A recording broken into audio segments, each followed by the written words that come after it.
All right, so finding the domain and range for functions is going to be a common question that will come up for you.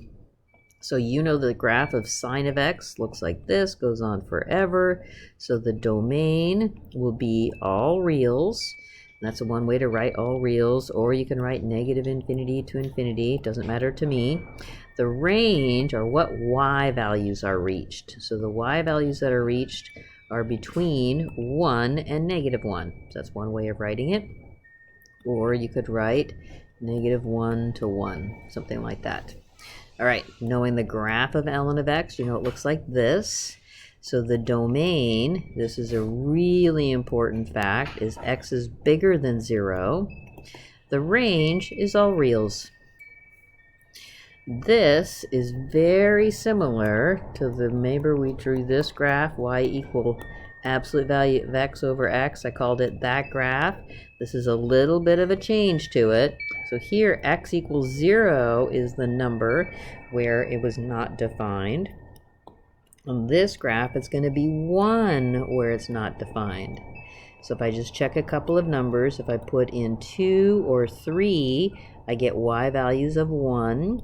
So positive 1 up to 1. And there's an open hole because I cannot use x equal 1 in here. And if I choose put in numbers like 0 or negative 1, I get a negative 1. So it looks like that.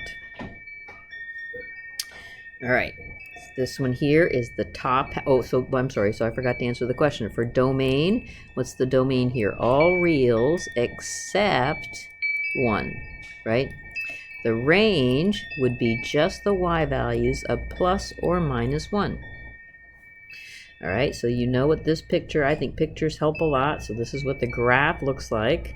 So the domain would be the x values between negative 3 and 3. The range would be the y values between 0 and 3. All right, so this next one here, I don't know what the graph looks like. I'm not going to get my calculator out. I'm just going to think about it. I'm going to say, you know what? I know for the domain, I can't use 0 and I can't use negative numbers, so it's got to be x's that are bigger than 0. And I'm going to think about the range. Since I'm only plugging in positive numbers, I'm only going to get positive numbers out, so y's will always be positive. E to the x squared is going to be similar to e to the x, right? And so think about the domain. It's going to be all reals. Whoops, I'm allowed to plug in any value for x. The range, the graph is going to be something like this. It's going to be y's that are bigger than 0 for sure, but I think for sure when I plug in x equals 0, I get 1. That's going to be the smallest value. So the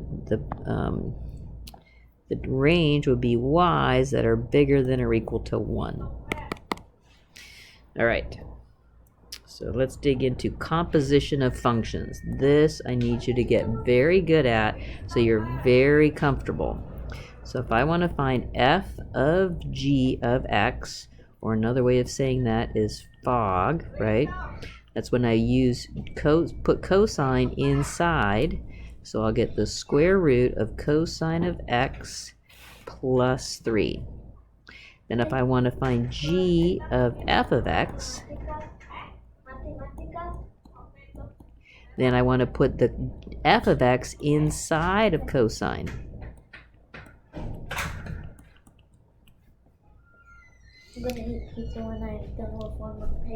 Okay. All right, so I'm going to have f of g of x is going to be put this inside of here. So I have tangent of 1 over x squared. And if I want to do g of f of x, I'm going to have 1 over tangent of x all squared. And I want you to know that this is the same thing as writing it like this.